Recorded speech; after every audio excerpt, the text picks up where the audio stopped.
नेता प्रतिपक्ष 53 वर्ष के राहुल गांधी बन सकते हैं, जिनके समर्थन में कांग्रेस वर्किंग कमेटी ने एक प्रस्ताव पहले ही पारित कर दिया है।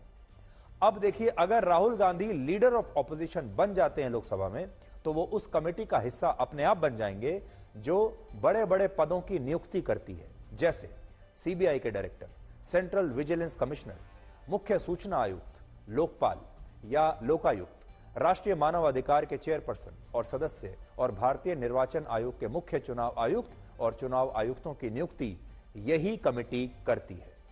और इस कमेटी में कौन होता है? इसमें प्रधानमंत्री होते हैं, एक कैबिनेट का सदस्य होता है और एक नेता प्रतिपक्ष। ये 3 लोग मिलकर करते हैं। इन सारी नियुक्तियों में राहुल गांधी नेता प्रतिपक्ष के तौर पर अब उसी टेबल पर बैठेंगे जहां प्रधानमंत्री मोदी बैठेंगे। और पहली बार ऐसा होगा जब इन फैसलों में प्रधानमंत्री मोदी को नेता प्रतिपक्ष के तौर पर राहुल गांधी से भी उनकी सहमति लेनी जरूरी होगी।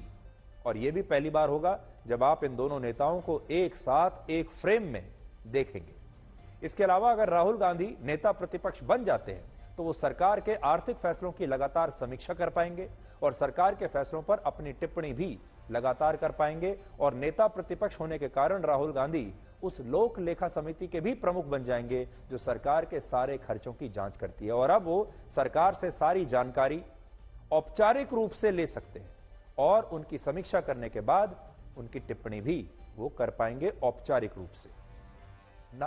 पहले वो एक सांसद के रूप में टिप्पणी तो करते ही थे, लेकिन अब वो एक पद पर आएंगे और ये पद जो है ये कैबिनेट मिनिस्टर के स्तर का पद होता है।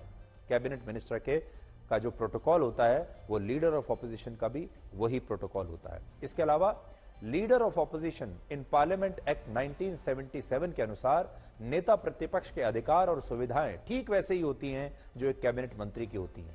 और अगर राहुल गांधी इस पद पर आते हैं तो उन्हें कैबिनेट मंत्री की तरह एक सरकारी सचिवालय में दफ्तर भी मिलेगा, स्टाफ भी मिलेगा। कैबिनेट मंत्री की रैंक के अनुसार उच्च स्तर की सुरक्षा मिलेगी जो उनके पास अभी भी है, और मासिक वेतन